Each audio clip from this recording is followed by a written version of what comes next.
I want to welcome you to the Charly Crawford podcast. Let's ride. Hi, I'm Trevor Brazil. My name's Corey Kuntz. Hi, I'm Gina Nogueira. I'm Luke Brown. Hi, I'm Tyler Wade. I'm Caleb Driggers. Miles Baker. Wesley Thorpe. Paul Eves. Patrick Smith. We ask so much out of our horses that recovery is crucial, and that's why I use Equinity. I've been doing this a long time. What I have in common with these ropers is we all trust Equinity. I feed Equinity because I want to give my horses any edge. My horse. My horse. My horse. My horse. All my horses have the Equinity edge. All right, Korbin Rice, Cooper Freeman, #1 in the world, H-Town champs. Thanks for coming on, man. Thanks for having us. You bet. Thanks for having us, man. Man, that was a big win. Like, I remember one year I won Houston with Shay Carroll, and Shay looked up at me. He's like, man, this is life-changing.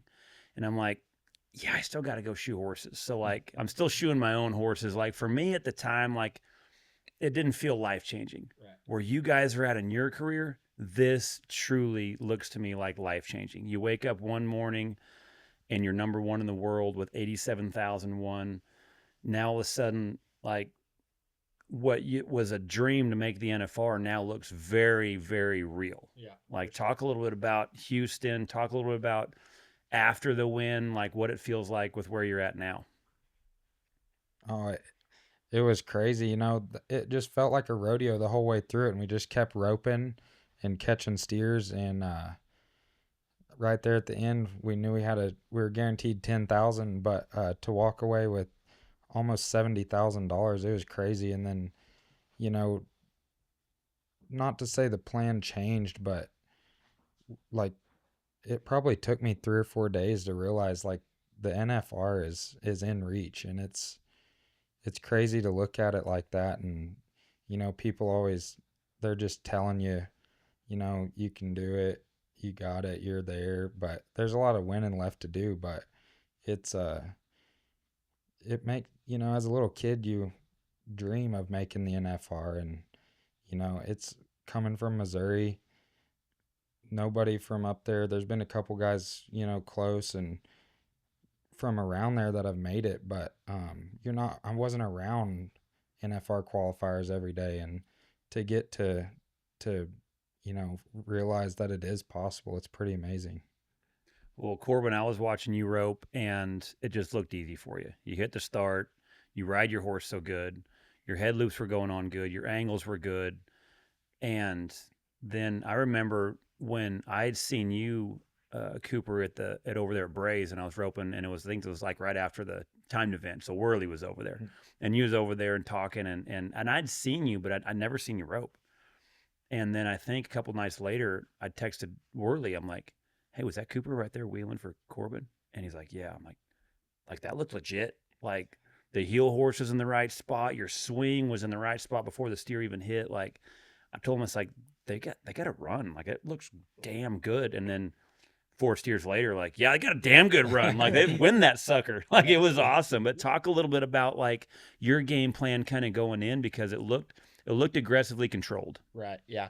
No, that's kind of what it seemed like. And we'd never been. This is both of our first times to ever get to go to Houston. And that was y'all's first trip. That was first trip. Yeah, that's first trip. That's a hard one to top. And I was super excited about it. I mean, obviously it's Houston, and that's where everybody wants to go throughout the winter. Even if you get to go to one rodeo through the winter, it needs to be Houston. And but I was confident, like, the horse that I've got, like, that's kind of his deal. Like, a longer box, stuff's not really, you're not going to be, unless you're Dustin, you're not going to be within throwing range usually when you hit the mouth of it. But kind of go out to the middle of the arena and make, like, a super aggressive run. Seemed like where we do better anyway, and that's kind of based off just watching. I've never got to run one there. But that's kind of what it seemed like it was going to get to be like. And I was super excited because I really thought the horse that I had and the way that our run usually shapes up, that was a good place for us. Yeah, it looked like you hit the line. I was watching the runs you sent me to where you're 5-1, then you were 7, then another 5, and then I forget which run you sent me where maybe it was maybe the top 12. Right. But then we all seen the 4-6 in the short round. Right. You know, when you're talking about those little runs and those little wins, like your guys' run looked smooth and easy there, right, to where it looked like both of you kept getting a little more confident each round, and then it just peaked out right at the right time in the short round. Yeah, it seemed like, it felt very in control most throughout the entire week, but it did seem like we kept running more steers and feeling more confident about it. Like, man, we can press a little bit harder than that. Like, but still be in control and not feel like we're going out and doing anything crazy and trying to be 3. But it was it was a super cool feeling to get to go 4-6 in the short run. We knew that was probably, I'd say, the best speeded steer that we got to run that week. And that's what we told each other kind of before we went into the Final Four, was like, we've been making great runs on some stouter steers. Let's just let the steer make up the time for us on this one. So Yeah, and it did. It was clean. It was, like I say, it was one of those things where when you guys roped there, it did not look like your first time. Like it looked, but I remember watching you when I retired in 21 and 22. Like I was taking my oldest daughter out to rodeos, and I kept seeing you at the amateur rodeos, and I kept asking because I can't remember names. I'm like, what is that kid's name again? Like, what is that kid's name again? Like I need to remember this name because like you had it. Like I could see it there. Like your riding was good, you were handy, you roped good. Like it had a Clay Smith look to it, and it was one of them. Like I need to remember this kid's name because this kid's got it. Like you learn how to win and you get the experience down, you've got the hard stuff down. Right. And then when I seen both of you guys rope over there, it was like this, I could see this coming from the first time you heeled, the way your heel horse worked. And I know where you've been studying it and stay aggressive. Like the run just looked like it fit. And there's so many guys that are happy for you. Right. Because for you guys, like you say, you look at it now and it's like, this has been the dream, the yellow arena. And all of a sudden one day with one win, you wake up and you're like, now this is attainable. Like this is something now where you've got a shirt with no sponsors on it that at the end of the year there's going to be. Right. Like that's what I mean by life changing. It's not the money. The money, you'll blow through the money fast. Right. Yeah, for sure. The money goes. No. One head horse and it's done. You know, but like this is the life changing experience now. Yeah. This is opportunity. This is where sponsors are going to notice you. Yeah. This is where also you guys are going to feel momentum. Right. When you get that win, there's momentum behind that wave. And if you ride it right, you get to feel like what it's like when Clay Tryon was in that groove. Right. You know, you get to feel when Clay Smith is in that groove, what Driggers is in that groove.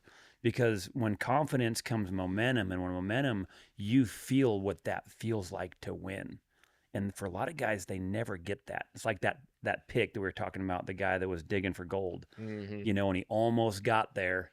And he stopped and he's like, it's unattainable. And then you look at it through a lens and he's like, he was only one more act picks away from hitting gold. Yes. And like, that's when like you see that where you guys are early in your career and you feel that. Yeah. Like, that's what I mean by life changing. This is opportunity now where as good as you guys rope to learn how to win and feel that, like, it looked like it carried right through with Austin. Yeah. You know, talk a little about Austin over Cooper and the fact of 3-9, 4-3, and 4-2 in the short round. Is that right? Yes, sir. And split third and fourth. Yeah, that rodeo was really tough. No, we actually went to Austin in the middle of Houston. So it was like we went from being 6-7 or 5-7 and then go over there and we drew a really good steer and we went 3-9 on the first one and come back the next day and went 4-3 and we was like, you know, surely we'll have a good callback. And then they kept beating us in the perfs and we're like, well, surely we'll make the short round. And we did. And we made a good run in the short round and split third and fourth in the average. And it's weird. Like we went over there and you just have confidence. Like we went over there to run the short round steer and it's just like the ball's rolling. You just got to ride it out. And it's a fun feeling. Like when people talk about like how addictive rodeo is, for one, the crowd, man, when you blitz one and the crowd roars, it's awesome. But when you feel momentum, you feel it rolling and you're just along for the ride and that current right there is just carrying in the winner's circle time and time, like you can't explain it. But man, when it's attainable, because like, it's not like you guys just had a one-dimensional run. You know, you talk about the 20-foot box at Houston. Yeah. That steer's going to be out there. That's where a lot of places where you're able to use your head horse. Yeah. Because you need that gain on the horns. Well, then you talk about Austin. That's where you guys have to game. Like, that's where you use your rope and blitz them. And your guys' run was very adverse to be able to, if you need to run and gun, you can. But if you need to go rope smart, you can. So talk a little about that momentum on the head side a little bit when you go from a 20-foot box and then you have to wheel them out there and still be able to do whatever you want with the steer. Yeah, I've got to give it a lot of credit to that horse. I mean, he's awesome. But it's a super big difference between Houston and Austin. Like you say, you get from the 20-foot box and you're chasing stuff making good runs in the middle of the arena to Austin is a foot under this year and slow steers, and you better be trying to use your rope as much as you can, ducking your horse butts, trying to keep it attainable to get 3 caught still. You know what I mean? So, well, that was one thing when I was watching the runs that you guys sent me. Like when I was watching that head horse, when you rope, he steps out, but his shoulders stay up, and he keeps that steer moving and makes him hit, but he keeps the momentum going. Like there's no drop. No. So it looks like you're able to keep making that same run. Like that's what Clay Smith does. Right. You know, like those are the guys that they're able to make more and more runs because there's no big sudden drop. There's not that big move. Right. And it looked like it's easy to go from one rodeo, and then if you have to game and throw at the line at Austin, it's still the same run. And it looked easy for you, Cooper, back there to be able to read, because even though one was in front of the box and one was out there in the middle of the arena, the steer's handle and the momentum of the run still looked the same. Yeah, for sure. That it's kind of like when it hits the horns and you get a dally, I mean, they're turned and he's going to try to pull their heads off, but without wrecking them, and then all of a sudden giving their head back after you wreck them. He keeps momentum through it, and I try to go out the front as much as I can and keep him good, but it's hard to sometimes. But no, he's awesome. He's a huge blessing. Well, that's one of the things, like I say, that when I watch you two rope, when you're able to go 3 and then you're able to go 5 and 6 and 7, like to me that's longevity. That's the stuff when you guys get outside, it's not going to bother you none, because even though Houston's a building rodeo, it's an outside field. Right. Yeah, for sure. You know, I think the box at Red Bluff is probably 20 feet too. Yeah. So it's out there. You know, same thing with when you go to Clovis. Yeah. Roping muleys is going to be out there. You're going to have to use your horse. So like those things there, and you've done good there before, because I remember watching you do good there. So like, and then when it gets short, like I say, that's pretty cool to be able to have that feel where, you know, within those 2 runs that you've got game enough to where when you look at 87,000 almost, you guys have one. It's probably going to take, even if it takes 120,000, guys got to feel pretty good about going into the spring. This episode is brought to you by Ambrook. Running a ranch today means managing far more than cows. You're balancing multiple enterprises, family partners, land bases, leases, inventory, equipment, and markets that move fast. But if your books and inventories live in the checkbook, spreadsheets, or buried inside QuickBooks, you're always reacting instead of steering the business. Ambrook gives ranchers real managerial insight, not just bookkeeping. See profitability by enterprise or location.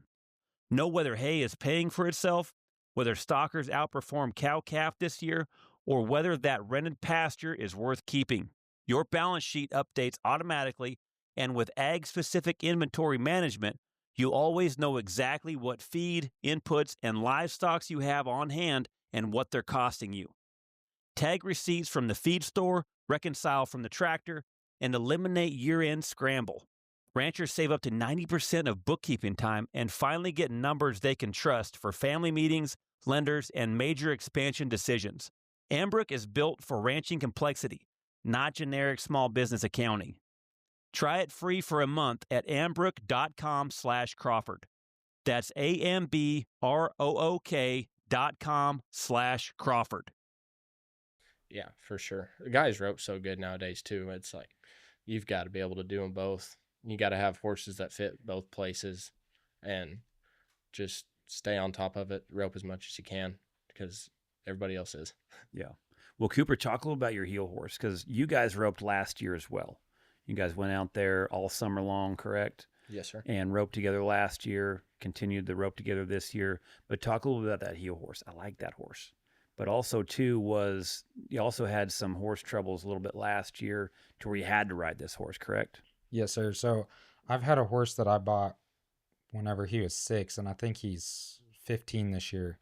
And he got hurt like the fall of last year. And so I didn't have him, kind of had him off and on, and then he had to have surgery. And then I bought a horse from Tyler Worley, and he was a big blessing to me. He was amazing. And he actually had to have surgery. I hurt him at the Kojo last year. So he's actually just coming back, but I rodeoed last summer, and I didn't really have a horse I wanted. I was kind of getting told that both of them horses were supposed to come back. So I was kind of just waiting. Well, they never did. So we was in Ogden, and it wasn't going how we wanted. And I got on the phone, and it was the first horse that I texted Trey Smith, and he told me that he would sell one. He's always got good horses. And we went over to a guy's place, and I tried him, and I think I run 4 or 5 steers on him, and he just fit me. And this is the one you're riding right now? now, Yeah, the right? one I'm riding right now. Yes, sir. And he just fit immediately, and God put him in my life when I needed him, and he's been a good fit, and he's been a blessing to me. Yeah, he looks good back there. He fits your swing. He fits, like, when he comes in watching at Houston, like everything looked like it flowed so good. Your swing was ahead of him. He stayed under you good. He set you up with the right shot. His shoulders come up the dally. Looks like he gives the jerk. You don't take one. Like, he looks good back there. And, man, talk about a little bit of, you know, how frustrating it can be when you're going out there on the road and both heel horses go down. You have to go find one. Then you end up seasoning one when you're out there that ends up being the one that pretty much changes the course of the direction of where your life is at now. Yeah, no, it's I actually started last summer on a green horse, and Korbin stuck it out with me, and we won a little bit, but I didn't do as good as I should have. And then I got to give a lot of credit to Korbin and his horse, though. They make it so easy to follow. And you was talking about it earlier, how from Austin to Houston to Tucson, it don't matter. They make it the same. And I was actually just talking to my dad about it. The confidence I can feel in that horse through the turn is crazy. Just the last couple weeks, just whenever the steer goes to turn at Angelo, we drew a couple strong ones. Korbin did a great job getting it on him, and just the confidence my horse has to go through the turn and follow the steer and set me up with the perfect shot. It's pretty cool to feel. Yeah, and also talk a little bit about your partnership as well, Korbin, because when we talked about that meme that we seen on social media where that guy's digging for gold with that pick, and he, you know, one swing away and he quits. Right. And, you know, your guys' partnership could have been easily, you know, when a guy goes out there and gets beat, loses his horses, it could be easy to switch partners. You guys stick it out. Yeah. And then you end up also not only winning Houston, placing in Austin, but also explain too is like how you got into Austin. Yeah. Because it's pretty cool. You guys didn't make it from last year. You guys had to do it the old school way. Yeah. Yeah, we got to do it the old school way for sure. No, we didn't get into hardly any buildings at all. We went to Rosenberg and Hempstead. Ended up doing good at Rosenberg, getting a good check out of that. I don't remember what else. Did we go to Belleville? Is that right? Yeah, we went to Belleville. Belleville, ended up winning some over there. And then we probably had enough money won after that, honestly, to get into Houston. But Brawley, California is there. It's a good rodeo. It's like, man, there's no sense in going to Rosenberg, Hempstead, Belleville, doing all that stuff, and then being short $500. So we put our names down. I drove out there and with Peyton Bray, actually, and we roped. We won like $1,200, and we figured that sealed the deal or whatever. And then I flew back home, and so it ended up being worth it for sure. It feels like it's not when you're doing it and flying out there and driving. Yeah, just anyone take a look at the map. You might need Yeah, a globe exactly. to look and see where Texas and Brawley, California are. It's not. But close. like that's the stuff that back in the day, like we're talking about going down this rabbit hole of, you know, Alan Bach and Bobby Harris and Clay Cooper and, you know, those guys that gamed all before us that paved this way. I mean, the rodeos those guys would go to. Right. And, you know, now it almost seems silly to do that. But there's also times where like, hey, look, if I want a chance at this, well, do whatever it takes. Right. You know, when it comes down to winning, like that's the thing. Like you got to do whatever it takes. And to me, like when you go out there and make what would look like on paper not a wise decision, but then in the long run, then look what it accomplishes. I gotta give a shout out to Peyton Bray too. When the callbacks come out, Korbin, he's like, "Hey man, I don't know what I'm gonna ride. I'm thinking about driving." And him and Peyton hopped in, and I was like, "Well, I'll come get in with y'all." And Peyton's like, "Nope, just fly out there and ride my heel horse." And he took his older heel horse that was solid, and he let me get on him. So I want to say thanks to him and that family. It's a great family, and Peyton helped me out there. Yeah, it's fun getting to go over there and rope too. Like when we get to go over it, even though it was a windstorm, which probably wasn't much from you for New Mexico. But yeah, the place, the opportunity that they let us all come rope and hang out, and it's a great spot over there. But you know, when you think about too, is like that's what I love about where the rodeos are now, like your big rodeos, it gives a guy a chance. Or not just, you don't have to rodeo all year long to make it now. Right. Like at least there's a small window where you can go to a few rodeos and get qualified in a shorter amount of time, to where back in the day, if you weren't in the top 50, you didn't get to go to them. Right. Where at least there's some qualifiers now. I think San Antonio has one. Yeah. San Antonio Fort does. Worth. I know Denver's always had Denver's always one. had the one. And then now Houston has one from going to some rodeos earlier on. Like Right. at least that gives an up and comer a chance to be able to basically do what you guys did, because that's an underdog way of how you guys did it. For sure. Yeah, no, it's good that they do that nowadays. I mean, just getting into Houston. I mean, even the permit finals, actually, the winners of the permit finals get to go to Houston too. I mean, there's several different aspects besides being in the top, 35 or whatever it is now. 33 or 35. And that they take, and having a roundabout way to get into it if you hadn't been anywhere the previous year, or just getting into rodeo in your rookie year or whatever. So that helps a lot. Yeah, that does. That does. Well, Cooper, what are you going to do with all this money? Oh, Let's see how fast we can blow through this just while we're sitting here. It's when you're rodeoing to get a chunk like that, it's crazy. You know, it's hard to win that much. Even jackpot in the BFI paid $80,000. We won close to that at Houston, but I don't know. We're gonna put it towards the rodeo trail and try to get to that yellow building. Dang right. What about you, Korbin? Yeah, no, for sure. I mean, a lot of it, I'm sure that try to find more horses and do what we can with the little parts of it. Like, I mean, I know there's some stuff around the house I can tincture, use it towards, but yeah, use it on the rodeo trail and try to get to that yellow building like Cooper said. I mean, that's what we've got it. We've given ourselves a legitimate chance now, so it's like you can't back off any on that aspect of things. Yeah, I think that when a guy hits a certain point, that and I'm no financial advisor, but when I was rodeoing, like the wins would create more assets. Right. So like if I won something, if I needed a truck, got a truck, like back then you get a semi, you know, and those things would go a million miles.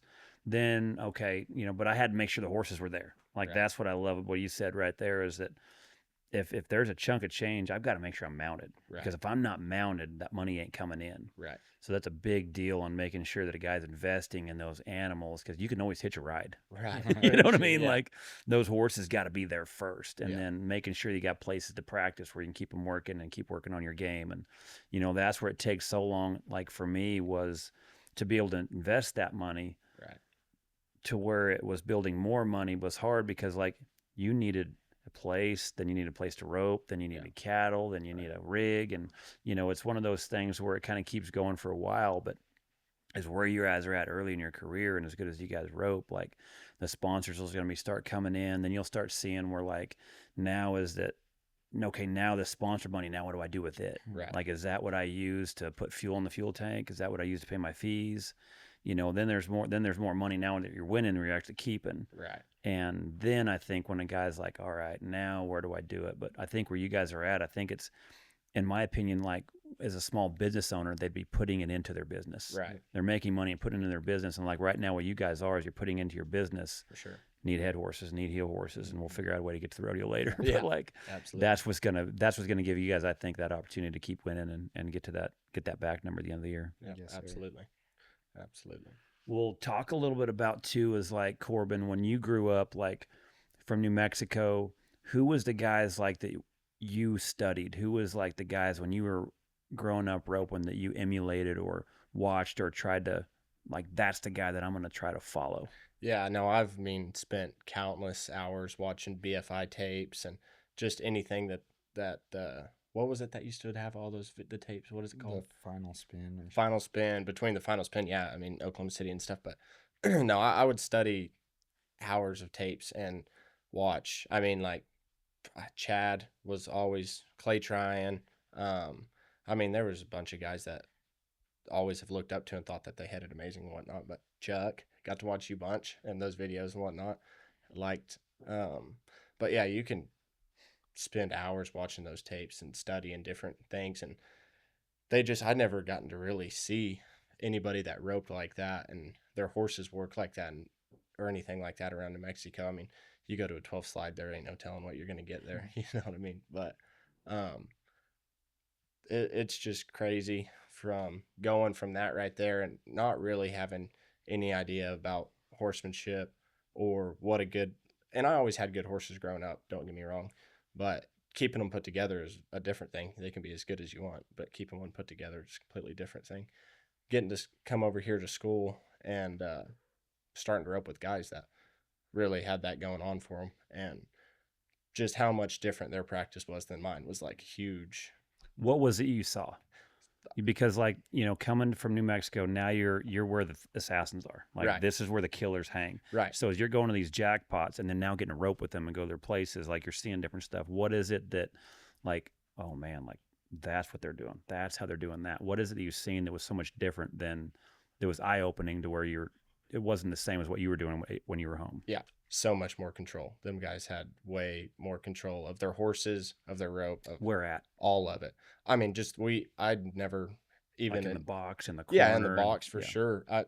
I'm liable to back in there and be at somebody's house and try to run a trainer, and I can't get my horse to run a trainer. You know what I mean? Mm-hmm. And stuff like that. It's just never. We've full contact team rope, trying to learn how to rope, which is good. I think everybody has to do that too. I mean, you've got to figure out when to come with it, how to come with it, every different angle of your swing, how to release it.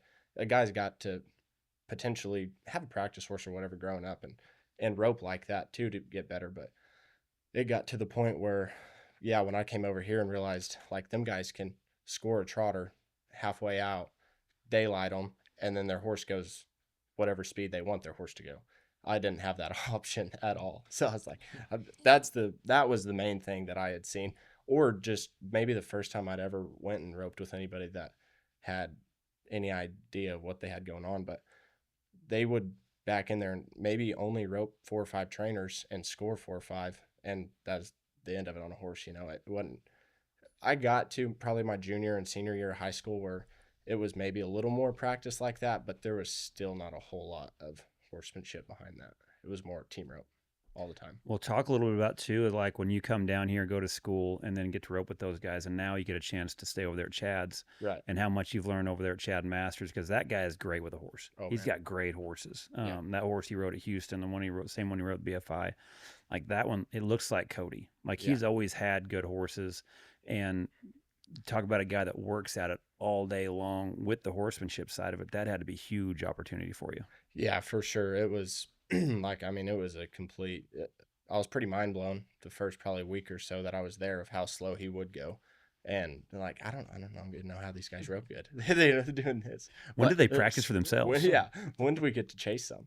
But it was a huge eye opener. And I mean, I'm just super thankful for Chad. I mean, he's done a lot of great stuff for me, and I mean, has helped me out get to where we're at today for sure. But no, I'd go over there and he'd put me on something, and probably ain't been roped on a whole lot. Maybe it had, and I don't know. He wouldn't really even say what you're getting on. You know, it's just get on them, go rope, get a feel for them. I will say that whenever I called him about going over there and maybe helping him a little bit, he was like, "Yep, I've just got one rule, one regulation." I was like, "Yeah, what is it?"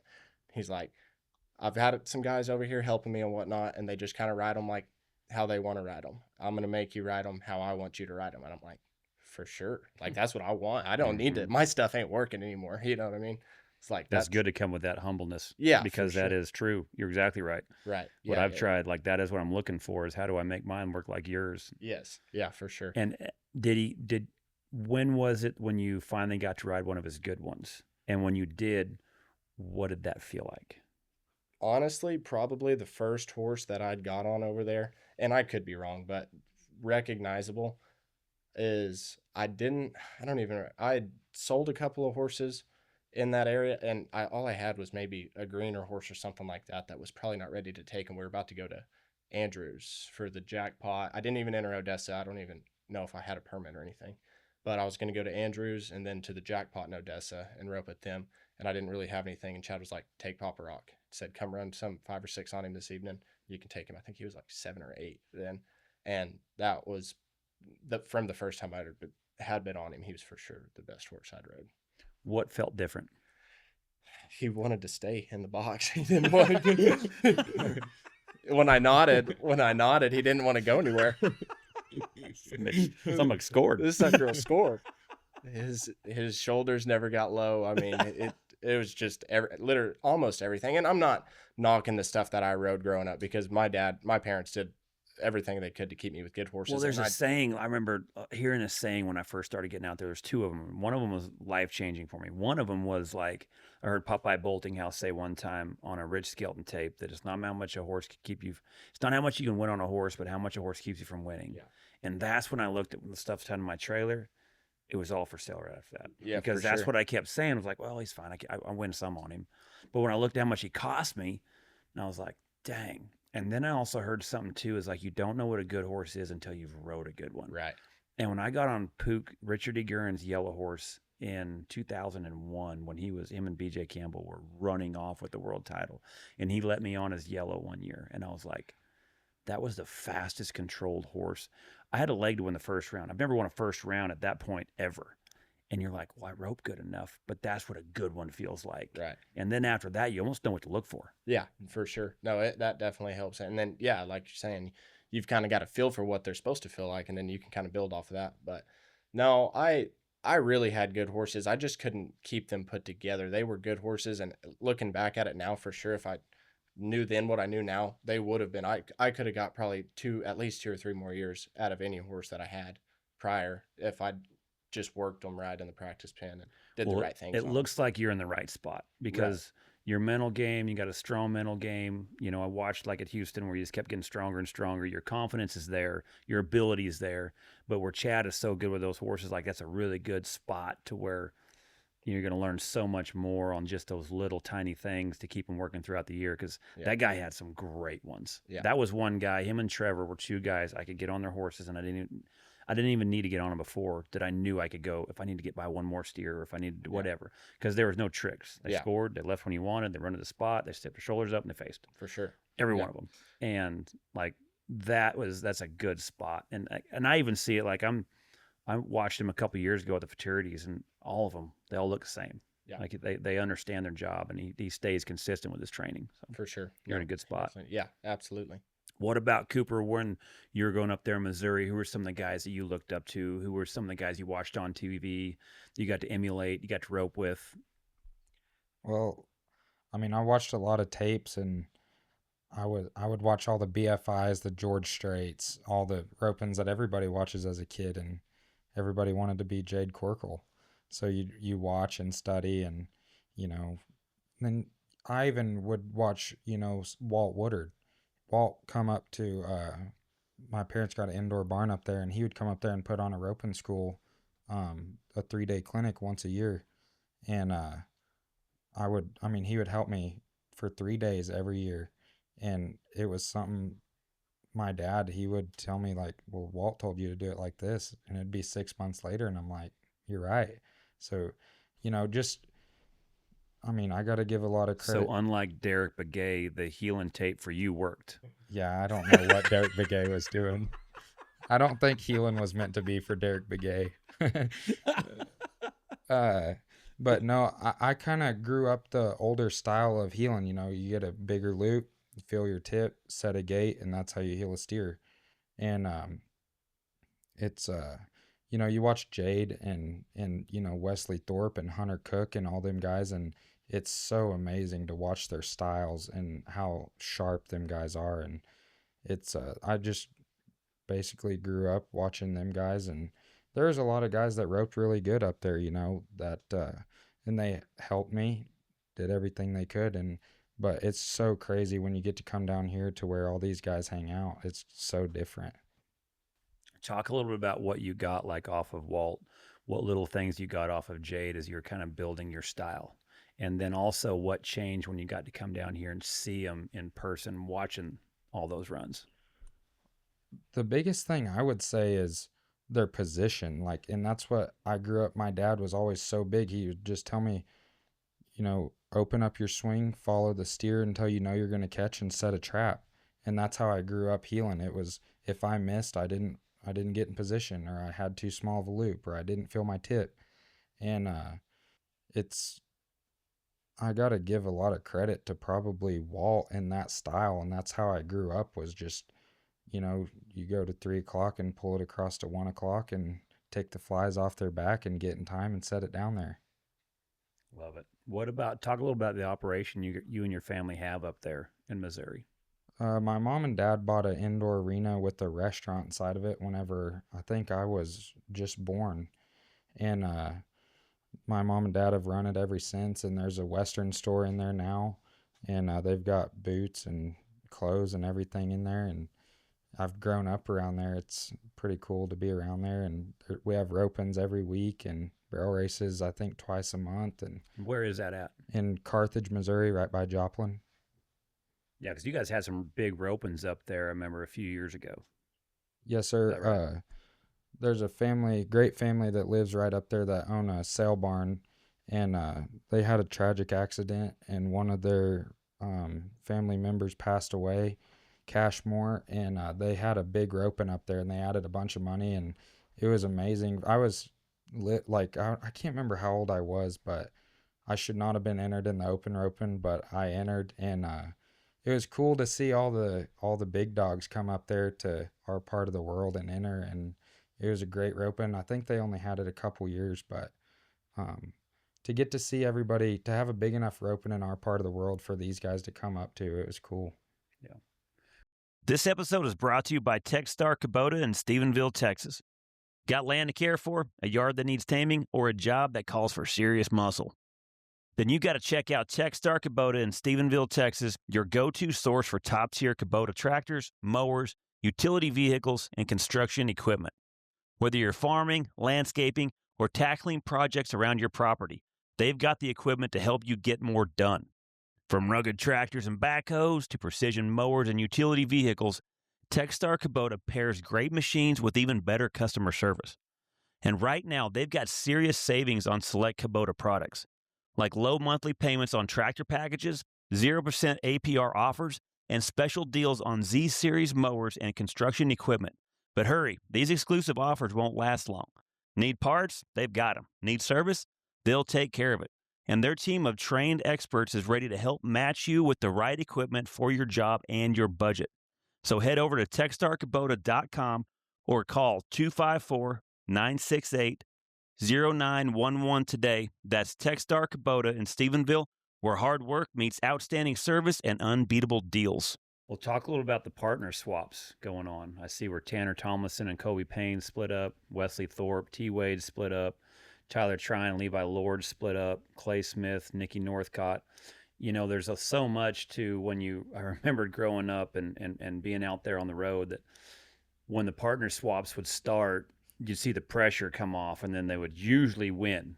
Yeah. Tanner Tomlinson, Colby Payne, they go ahead and bang him over there at Austin, get the dub over there. Then you see Tyler Trine and Levi Lord manhandle them over there at the BFI. And so you definitely see where those two teams has capitalized. Right. But who all's roping with who from one of those partner swaps? Have you guys kept up with that? Yeah, it seems like it's after spring, after everybody's back from California, that stuff starts swapping around. But a little earlier this year, it seems like.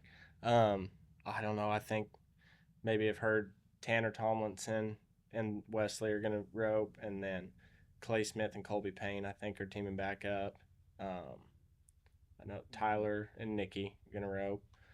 As far as that goes, I think T. Wade was planning on staying home and maybe roping with Paul a little bit around here.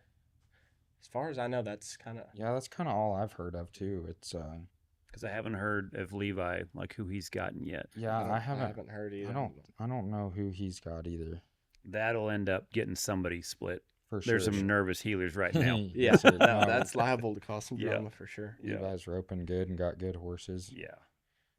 And you could see too is like that's one thing I've seen with Tyler Trine is that kid's so aggressive, long arms, very, very gamey from wherever he wants. I mean, that dude started off at the BFI. You could tell he was wanting it bad. For sure, man. Yeah, that guy's an animal. I'm super confident in what he's doing for sure. I've never seen anybody can hit the barrier, and I'm sure I didn't get to watch Clay Trine whenever he was in his era and did all that. But I mean, I would only think it's something like that. But almost every time he goes, I think he's breaking the barrier and gets out every time. I mean, he's so close to the barrier. Yeah. It's awesome to watch him. Just there's no fear. No fear. He knows he's gonna win, and he just rolls with it, man. He's just living. There's so much to that mentality, Yeah. you know, because Clay had it. Right. His uncle Travis had it. You know, Brady had it. You know, Yeah. Brady was one of them too that I remembered when he was close at the end of the year is when you seen him. Like I know one year when he went rope with, I forgot exactly who he roped with, but like he might just be right there 15th and just nail him at Pendleton, the Right. hardest place to win. Yeah. Yeah. Like when it was time for him to step up, like he had it too. Like Yeah. the whole family just knows how to win. And then when you see Tyler, it almost looks like he's got the ability to be aggressive like his dad and hit the start, Right. but also he's got the game from a long ways back as well. Yeah. No, he done. There's no lack of being able to throw rope there. He can come with it and as fast as you want him to. That was an impressive win, Yes. Yes, it was. you know, because he's got the champs just waiting for them to mess up. You got I know. Driggers and Junior that have won it the last 2 years, Yeah. coming back second. You know they're just waiting for a mistake, and For then they made one in the short round. Yeah, Like exactly. you talk about letting the air out of the whole arena. Yeah, absolutely. Yeah. Man, they did not see that one coming. It's hard to stay concentrated that entire day, like Tyler and Levi did. I mean, stay concentrated, knowing that they're winning the rope, and then not let something, you know, get in the head to have something stupid happen and cost them the rope. And like they just stayed aggressive all day long, and then Yeah, because I think it was 4th, 5th round. They're going in with a almost yeah. 5-second lead. Yeah. Yeah. Yeah, they almost had a leg lead coming into the 5th round. That's very crazy at the BFI. That's aggressive. Yeah, that's so- aggressive. At the That's BFI. wanting to not win it. That's wanting to annihilate the Yeah, competition. for sure. they weren't giving anybody else a chance. No. Yeah, that was something to watch because I think the short round, I can't remember last time in the BFI that somebody was high team back, and I think they only had to be 13 seconds to win it. Yeah, it was almost not even real. Like we were watching the short round, and I'm like, "Is this the BFI? 13 seconds to win it?" And Junior and Caleb made a mistake. Yeah, like, I is don't- that real? Nobody's seen that coming. Yeah, Seen nobody's that coming. that coming ever. Yeah, that head horse of Driggers, I thought he's just so solid. He's Like- lights out. Like, I think it was cool that Shay's horse, that buckskin, it's cool, beautiful horse. Yeah. But like, it's hard not to see Driggers' horse right there because he's won it 2 years ago, and that horse was just scored, hit the line, and just eat him up, Right. and then just melt him off. That's where like I seen where that horse is so good everywhere. Yes, for sure. No, I like that horse a lot. And I actually, whenever Lane Ivy had that horse, when I worked for Lane Ivy for a little while, and I rode him a little bit at the house, and he actually let me ride him at the Spicer Grip. And I mean, it's just, that horse can fly. I mean, and he feels like he's running. A lot of horses that are, you know, slow or whatever, they feel like they're running, but you're not really catching up. That horse catches up and feels extremely fast. There is no wasted movements. Everything is directly to him. There's none of that. sure. Like he was ahead. He was 2 teams ahead of me, and that's where I could actually watch and study that horse. Right. And he would hit the line, and the horns were rolling to him. Yes. And yeah, that you're talking about too is like controlled speed. I'd never felt that before. Right. And like I had a sorrel horse back in the day. He was off the track. He could roll. Yeah. But he was uncontrolled. Like it was just rope and pull. That's all. And then I remember the first time I got on Trevor's horse Banker that he won the BFI on, that horse, sorrel horse. He was a freight train. I got outrun on him in the practice pen at his Okay. house on the first steer. And Trevor's like, "You can kick him." You can kick. And this. I was waiting for him to run off. Right. Like what you're talking about. Yeah. Like I don't even kick. I just kind of hold on to him Yeah. and I get outrun. And he's like, he'll go as fast as you ride him. Yeah.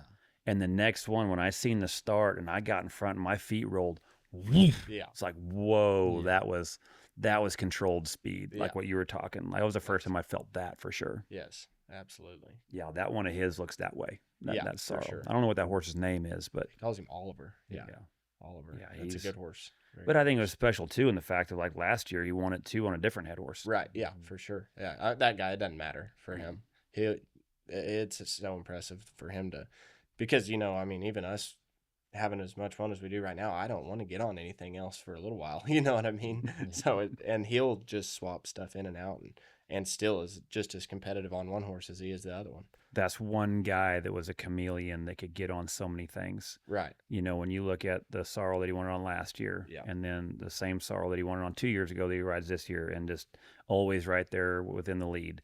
And then that yellow that he's riding this winter, like that one inside looks awesome. Yeah. And I think he's second in the world, Yeah. just steady eddies. I don't know if they've won a rodeo this year, if I know of, but just think so. steady, just Yeah.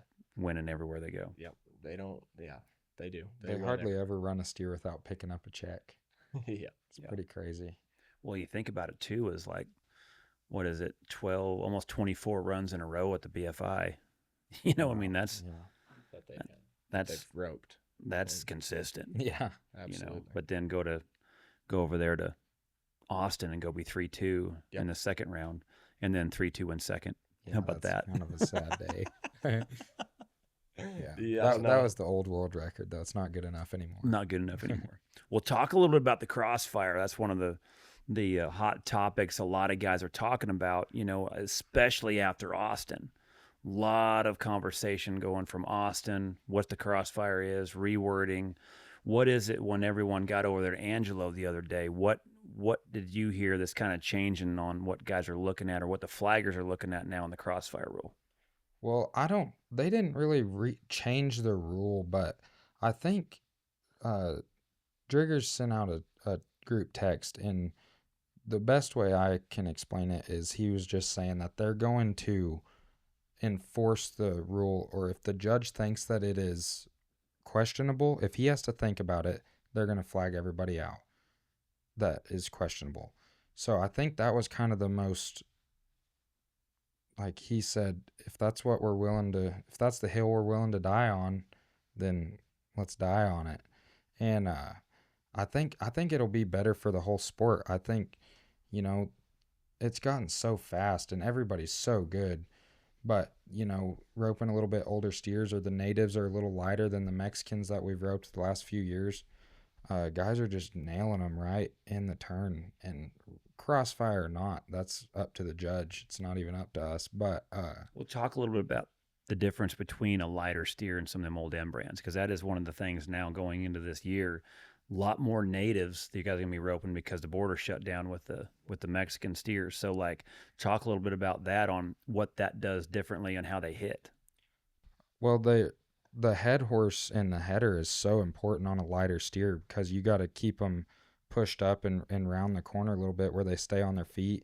But their feet, they hit more, it seems like. So whenever the steer, like a big Mexican, they hit and almost hang just because they're bigger. Their body's bigger, they weigh more. And you almost have to let them hit and wait till their feet come back up off the ground. But the natives, they almost bounce on the ground just a little bit more. So when their feet are up, these guys are just jerking the butt off of them. And it's very hard to judge. I'm not picking on the judges, but it's... Well, I think it's hard to judge if you're not a team roper. Like, that's my hill that I'm willing to die on, because there's a reason why they don't let me judge the bronc riding. Right. You know what I mean? Like, and so, because if you're trying to word the crossfire on one particular steer, like Cooper, you know that. You can't. Not every steer hits the same. Not like even Joseph close. Harrison sent me his run from getting flagged out yesterday. Yep. And, I mean, Bubba ropes. He's at the right angle. That steer hits, and on the way up, he ropes him. Right. There's no switch. Right. So, like, you can't put, you know, it's not like when that steer switched into it where he roped in the cross. Right. Like, that steer, when he hit there, that next one was clean and up.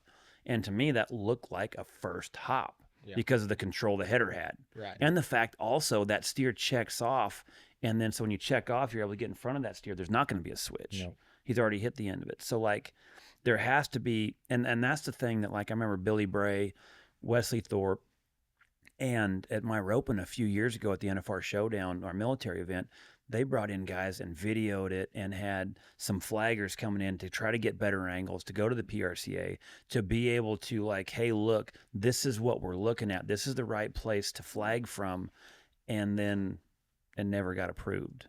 Right. You know, so, like, what's tough is it almost seems like And I know Driggers, and I know that he's putting everything in front of him because I know he knows what it is, but it almost seems like it's going on deaf ears to where that's where, now we got social media, so now everyone's able to voice their opinion. Yeah. Everyone has the Cowboy Channel, so everyone's able to watch the runs as they develop. Yeah. The inconsistency of where it's at, I guess I will say one thing, at least hopefully right now, is that there's a better chance to where a good handle and a good corner by the heeler is going to be able to kind of come back again. Because that's when I talked about with all the guys from before between Allen, Walt, and Bobby Harris is like, man, if they keep letting them throw there, like, it's going to ruin the event. Yeah. I'm not saying it's going to ruin the event, but like, man, there's some art to being able to be in the right place. Like your shots at Houston, they were right there, steer hits, bam. Like, not one time would I've looked back at the flagger. Right. There's an art to that. There's a team of that. Like there's a run that you guys have together. But if you just pull off right there and they switch into it, that's going to be tough because then, like I say, you already seen the 2.9. How much faster can it get from there? Yeah. No, 100%. It's also hard. Like no matter what the rule is, if you said you have to take them 4 hops, there's going to be guys testing it. So the judges still have to enforce it. So it's hard. I think whatever the rule is, I think the judges need to be aware and be more confident. I think the team ropers need to let the judges be more confident in their calls too. It seems like every time somebody gets flagged out, they get yelled at. Well, then nobody knows what to do. So it's just, I hope that eventually that they'll let the right guys talk to them. Yep. Like I hope that whoever is running the judges system can get the right guys that always are at the right place at the right time. Just like Walt said, Jade never gets flagged out for crossfire. Yeah. It's not because of his status. It's because he knows where that first hop is. He knows where the first or second hop is. Same with Junior. Don't think Junior don't have a crossfire. Yeah, exactly. We've all seen the American. Yep. So like I think if there was some, man, I think as a fan, it's so frustrating because like, we know it could do better. Yep. And we know with Driggers at the helm, he's trying everything he can. And we all know that. Because they're not wanting to get beat by a crossfire. Right. Their run is legit. They don't want to get beat when a crossfire beats them. So I just hope that eventually it goes on ears that, they'll listen to where that cleans up. Yeah, for sure. The best I can understand, too, is Driggers is at the judging directors or the directors of the judges. So if he pulls through like I think he's going to, or at least trying, then I think we can get somewhere, and I think that's where Team Roping needs to go to. Yeah. Guys are going to have to start getting flagged out, though, for sure, else it's just going to be. And as team ropers, we've got to be all right with that, you know what I mean? And if you're going to be the guy that's going to take that shot, you've got to be all right with whichever way it's going. Right. Because a true healer, when you're throwing early or not. So. Mm-hmm. Yeah, I agree with that. And I bet it probably shocks some guys, with some of the guys that just got their cards that have been able to the last couple of years throw there. And then now it got enforced. I'll bet there's some guys going, oh, damn. Yeah. And naturally, Joseph tested it. Yeah, for sure. Absolutely. No one was surprised there. They said he had no idea that it was getting reviewed. He didn't get the text. He didn't get the text. He undallied, and he looked at the judge, and it looked like he left the water on it at home. He had no idea. He had no idea. Oh, that's funny. Well, what's the plan now? So 2026, I mean, gosh dang, you guys got to be excited. So what's the plan now? What rodeos you guys entered in? What's your plan for 2026? Buddy teams, things like that? Yeah, we're going to California. We'll run our third one at San Angelo on Easter Sunday. What'd you guys do in the first 2 rounds? We got 2 caught. We had 2 pretty strong steers, and we went 5-8 on both of them, which is, I think we ended up being 15th or 16th by the end of it on 2. In a good spot. So we get to run a third one and hopefully draw a good cow and go catch it. I think we have a pretty good chance to come back to the short round.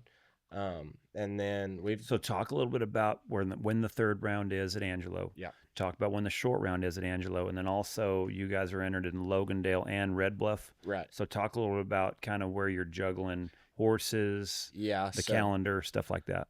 So we run our third one at Angelo on the 5th, and then we'll have to go. We'll take our rigs and everything out to Logandale, and we rope at Logandale on the 10th. And then if our third one goes good at San Angelo, we'll have to fly back. I think is it after the first slack at Red Bluff? Yep. Maybe after the first slack at Red Bluff, maybe something like that. Anyway, fly back if we rope in the short round at San Angelo. I'm probably gonna hop on maybe something at Chad's and At Angelo. at San Angelo for the short round if we get back. And then I'm not sure what Cooper was planning on doing. Tyler Worley told me I could get on his yellow, so I hope we catch the third one. I'd like to have a stab at that one. Yeah, for sure. No, and then we'll go out to Logandale for rope over there on the 10th, and then straight from there to Red Bluff, hopefully back to San Angelo. And then fly back from there to either the third round or the short round at Red Bluff, or Yes, sir. head to Clovis from there. Yes, sir. Yep. And then after Clovis, go to Guyman, Clovis, Guyman, then they then come back down. even put in a new rodeo at Corpus Christi this year. It's got a ton of money added. I haven't looked at it close enough to know exactly what the format is, but I don't think it's a one-header. And I could be wrong on that. For I sure. think it went back to the old style of before it went WCRA Right. or WRCA. Sorry, I forgot my acronyms here, but I believe that before, when it was PRCA, before it went that direction, it was like Angelo. Oh, okay. I think you run 2 at maybe Jamestown or something like that. There's another outdoor or another covered arena close to there. I think you ran 2 there, and then the progressive went to the building. Gotcha. The third round, and then the short round there. So I think is what I heard, and that's how it used to be. yeah.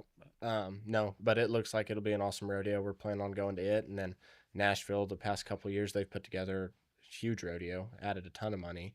It's right there in the middle of Nashville. We'll go over there for that. And how is that one ran this year? I've heard it's going to be different, but I don't. I've heard 2-header, I've heard 3-header, progressive rounds, all kinds of stuff, but I have not. Is it even on the book? I don't think it is. I don't know. I don't think it's a one-header this year, but I heard some guys talking at the BFI that in the near future at Nashville they're wanting to mimic Houston. Yeah. So hopefully we'll have 2 of them to get to in the near future. How cool is that rodeo in Nashville? Like, to me, that I can't believe it's taken so long for it to fit, because country music and rodeo, like country western, you know, it's pretty hand in rodeo's hand. western, and to be able to get country music and the rodeo fit together, like that's such a good fit. And I'm excited to see where that rodeo goes from here, because that could be a huge one. Yeah, that rodeo could get huge. It's crazy.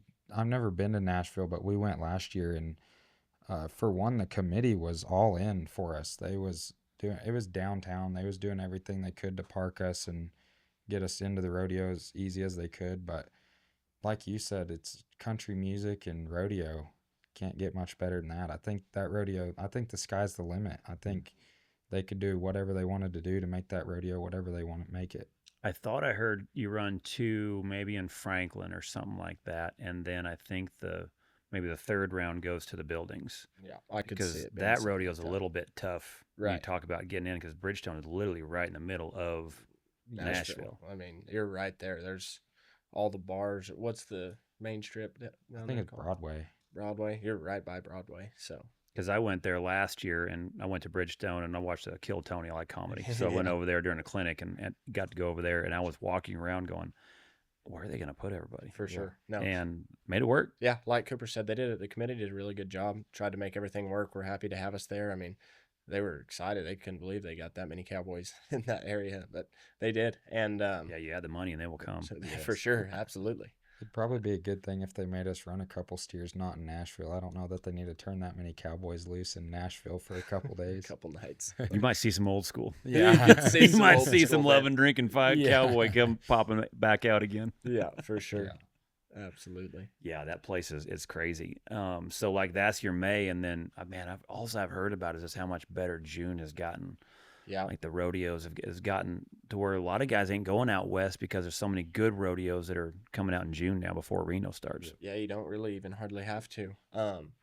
But they made some adjustments too on some stuff to make the rest of the summer easier. Like Nampa is super early this year. It's not during Cheyenne, or it was last year too, but it's not during Cheyenne, so that makes that Cheyenne week a ton easier, and you can fit Nampa in right there.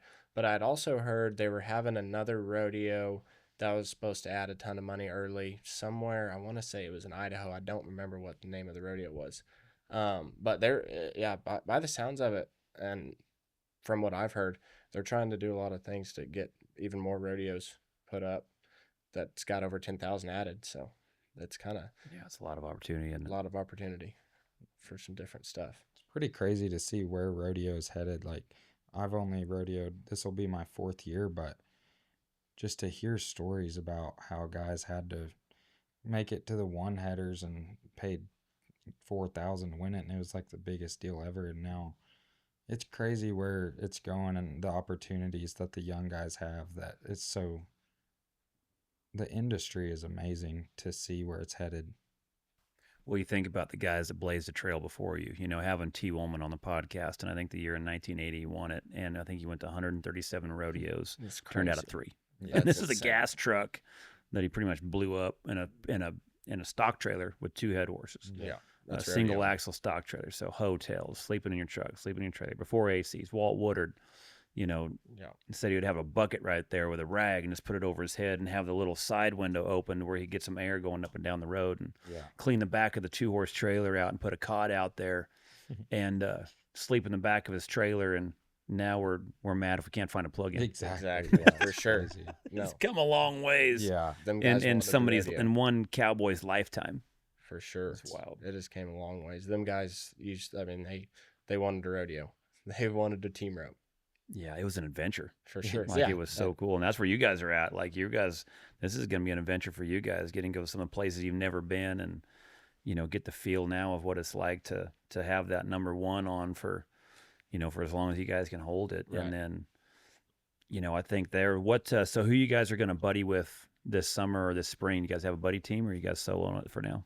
I think we were planning on soloing it this year. We buddied with Bry Kreitz and Tyler Worley this year, and Tyler's going to stay home. And me and Cooper talked about it a little bit, maybe trying to find a buddy team, but I really think we're probably just going to do it on our own, ease around whatever we can get to, and go about it that way this year. Try it So out. do you have anyone that you guys lean on to when you guys are entering, to where you can kind of navigate, or do you feel like you've been out there enough now that you kind of know where you want to go? I'm going to say we would probably have a decent idea of it if we sat down and wrote it all out and get ideas what we wanted to. But, I mean, I know if there's any questions, there's plenty. I mean, I could call Chad or Bry, or I know there's so many guys that do great entering nowadays that you can get help for sure.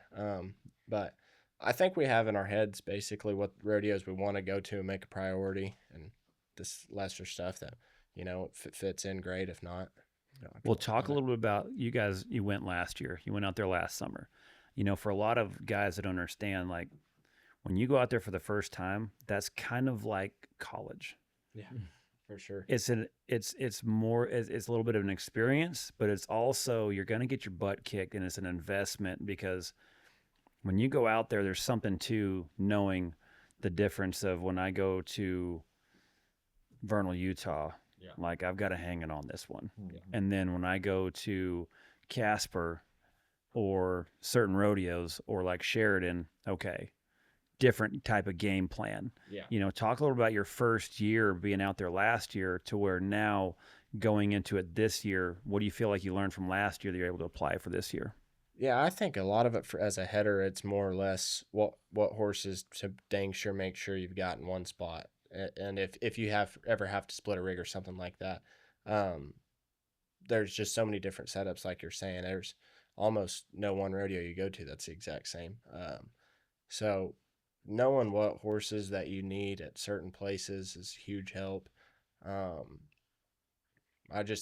You've got to go out there and you got to do it, though. I mean, like you said, you're going to have to go out there and get your butt whooped and pay your dues a little bit, because it's a little bit like college. It's a lot of different stuff going on. But yeah. What about on the heel side? Do you see anything that from last year going into this year that you're excited to get back out there and try it again?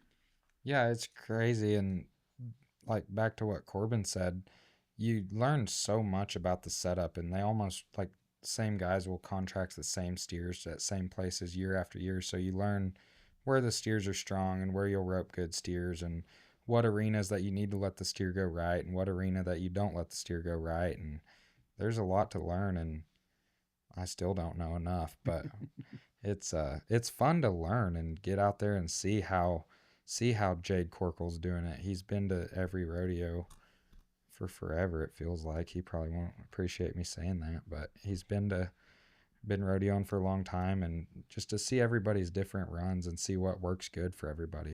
My new online course, The Basics of Horsemanship for Roping, is now available. This course takes everything we've covered from the basics of roping and puts it into action. You'll learn how to properly use your left hand and feet to create clear cues for your horse and making sure your tack fits your horse correctly. There will be detailed live run breakdowns and real jackpot scenarios. Head over to charlycrawford.training, click under the course tab, and sign up today. If you haven't picked up the basics of roping yet, check out the Basics Bundle. You'll save 20% and get both courses to help take your roping and your horsemanship to the next level. Well, when you talk about Jade, you talk about a guy that, like, what could that steer do that he ain't seen? There's nothing that steer could do that's going to expose him in a direction where he's lost for where he's going to put the heel loop or where he's going to ride the steer. You know, when you're talking about that with the experiences, those are great guys to study because he's like the Bob Harris back in the day. He was never out of whack. He was never, you know, he's almost like a duck. You might see him paddle under the water, but on the surface, like, you just don't see it. Like, he just always looks like he's ahead of where the run is. And those are great guys to study because, you know, guys that have been there for so long, he also knows what it's like as you're first getting started to see all those different things that he had to overcome to be able to get to where he's at also. Right. Jade told me at Austin this year, it was pretty cool. He said, it's a pretty fun ride, ain't it, at the top? And I was like, man, it's weird hearing that from you, but it's pretty special to get it for everybody to be buddies and for them to be happy for you and to know the ride they've been on, to feel that. It's pretty cool. Well, you guys have gotten so much respect. For one, you did it the hard way. You know, you went to the rodeos, you got qualified, and you did it. And when you roped, and I mean, you did. You handed it to them like you. There was no choking. There was no backing off. Like, there was no, like, you guys went and made your run just like you would have in the first round. Like, it was so surprising to know that was your first time, both of you, at Houston, because it didn't look it. And so, like, that's mad respect amongst the guys that know what that's like to be there for the first time. But then also, too, is like, you guys should be proud of yourself because, like, you guys did. You freaking stuck it on them. And everyone loves seeing that. Everyone loves seeing guys that work hard at something and then be able to get that break, because we've all been there. Every one of us has been there where we had that break and we know what that feels like, and excited to see guys that are humble enough that do it the hard way that made it. And that's exactly the situation you guys are at. Yes, sir. Just back to that rodeo, it's like everybody that you see there in your set, and everybody's happy to see you, you know, whether it's make it out of the Super Series or out of the semifinals or onto the 4-man, and just to hear everybody, you know, tell you good job, or everybody that's on your team, so to say, it's pretty amazing. Everybody that you're going against and there for you, it's pretty cool. We'll talk a little bit about the drive home from Houston, because, I mean, that had to be a good one. Talk about, did you guys even put the phone away? You know what I mean? Or was that thing just like nonstop? I told Jalen before we left, I'm like, man, you're going to have to drive for a little while. My phone, me and Cooper talked about it. Phone literally felt like we were just getting a constant phone call, but I don't even think I had a single phone call. It's just all text, just going nuts. But no, she drove for a little while, and then I tried to get everybody answered and whatnot. I mean, obviously you're not going to, it just keeps coming in. So, and then we swapped, and I talked to Chad for a little while, and I was like, he's like, how's the drive going? And I'm like, man, I can get to Red Bluff right now. We can be the Red best Bluff drive tomorrow. ever. This is actually, we can be going to Red Bluff right now. It don't bother me any. Yeah. Just get us entered with as much stuff as we got going on right now, and kind of have a confident feeling about it. I would have loved to have been entered 8 other rodeos right after. You know what I mean? So what do you feel like it is now that when you're roping? Because it's got to feel different. Yeah. It's got to feel a little bit different in the fact of when you're trying to make it and then when you have that big win. Talk about a little bit of what feels different now. It doesn't feel like I need to press as hard as I usually try to make. And I'm not saying I'm not a huge bomber or anything like that. I like to catch steers. Like, if I'm catching steers, my head horse is staying good. Like, I'm confident, and I feel like a guy can build off of that. But it feels so like I'm not trying to make myself, you know, try to win first every time. Not trying to win first, but like, that's a bad way to put it, I guess. But you can get behind the barrier and know you just go spin steers and keep spinning steers all year. And I think what we've got going on is good enough. You know what I mean? So Well, it's kind of like when he was talking about Driggers and Junior. Right. You know, I don't know if they won a rodeo this year, but they're Exactly. second Yeah, in the they're world. second in the world. They're I just mean, you can click along, banging them and bang, you know, just get the run right after steers run. at the right time and win on them as much as you can, for sure. I I talked to Chad, and he said, like, we've got the same old trainers, and Corbin's head loops look way sharper to this after Houston than ever. Because you're talking about confidence. You know, there's something to it. And if a guy's never felt it, then you just don't know. But, like, that's what's cool is, like, everyone knows that's been there where you're at. Right. Because they know those Alan Bach talked about it in the podcast, I think, last week. He talked about, like, that one transformation that he remembered. Yeah. When he won, I think, first, second, and third or whatever at maybe Oakdale or Chowchilla, one of them big ropings. And he was like, that was pivotal for me. Yeah. Like, you don't forget it. You remember what that momentum feels like. Yeah. Then all of a sudden now you're making it to the NFR. Yeah. Then he wins the world and remembers now what that felt like. Right. You know, and so, like, everyone hits those pivot points. Yeah. And, like, now you guys are fresh off of one. Yeah. Yeah, it's to come off of that, and you just want to, the confidence is crazy, but to have that much money won, it just feels like you can relax and catch steers and win a little bit here and a little bit there. I had a buddy of mine tell me the other day that I made it halfway over the hill, and it's kind of like crazy. Just let the ball roll down the hill and ride it out and put it in God's hands and roll on. What about business wise? So now what are you guys looking into now is like with a blank shirt, things like that. Now there's opportunity coming business wise. Because, I mean, that's one thing that a lot of these guys have talked about before on the podcast. You know, you talk about Walt, you talk about Alan, you talk about those guys too, is like they rodeoed before you were allowed to have sponsors. Then when they were able to get them, they realized that was a part of business. Right. So when you guys are now rodeoing this year, you waiting for guys to reach out to you, you going to reach out to them. What's kind of the business side now is, because sponsors are big for guys that don't know that some guys, there's money ahead that like they make money before they even go to Odessa. Right. You know, there's some guys where that supplements the amount of travel. So talk a little about kind of what your guys' now game plan is business wise. Right. I mean, I've never been great at asking anybody for money or anything like that by no means, but it is a part of it nowadays. The guys, you have to almost to keep getting up and down the road. So yeah, I mean, I'm all for it. I don't know that I'm the best at going out and trying to get sponsors by any means, but I think after this, it'll help after Houston and whatnot, and hopefully getting to the national finals and all that. And not that I'm just expecting everything just to come to you. You've got to do your part for sure and talk to the right people and whatnot by all means. But no, yeah, that sponsors are great. I mean, you have to have them. Yeah, I mean, it's hard to do what we do without. I mean, even without big money sponsors, like what my family's done for me is amazing, and what they've provided me to do this is unbelievable. I'm so thankful for them. But as far as other sponsors, I'm not great at asking people for money either, but I was thinking about it the other day. I want to have people that's on my team. If I'm going to put their patch on my shirt and present them, I want them to be proud to be on the team and be all in. So There's a lot to that. There really is. Yeah, that's what I don't want to receive a check from somebody and leave their patch on my shirt and never hear from them again. Yeah, I'd like to, rather if I don't know them, get to know them good and promote their business or whatever it is. And I want to enjoy their business or promote them the best I can, not somebody I've never heard of or not something I'm not interested in that just wants to write me a check to put a patch on my shirt.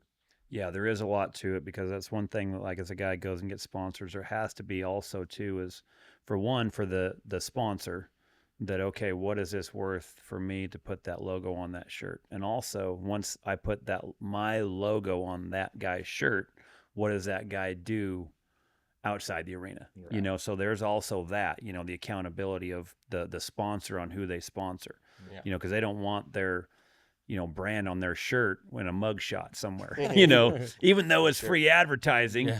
But so like those are things on their side that you can definitely see on theirs. But then also too, as an endorsee, is the same thing the other way. Okay, well, you know, what company am I representing? Like, do For I sure. believe in their product? Yeah, absolutely. You know, so there's a big part of that too, is when a guy's starting to look at that. But Yeah. this is where, when you're rodeoing, you learn a lot of skills. You learn a lot on how it's like to be able to be independent. You know, you're self-promoting yourself. So like you're self-employed.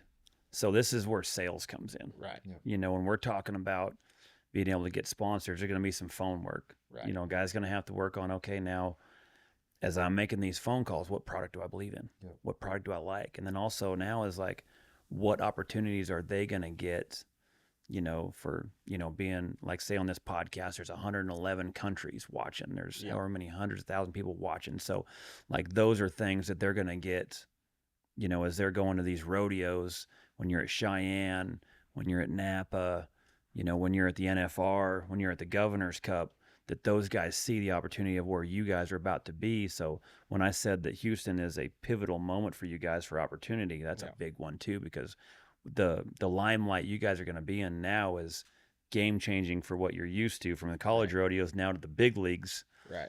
Sponsors are going to be noticing that as well. Yeah, absolutely. For sure. So, well, man, I'm excited for you guys. I'm pumped, man. I'm telling you, I loved it. Like I said, I've seen you rope for, you know, almost 5 years now.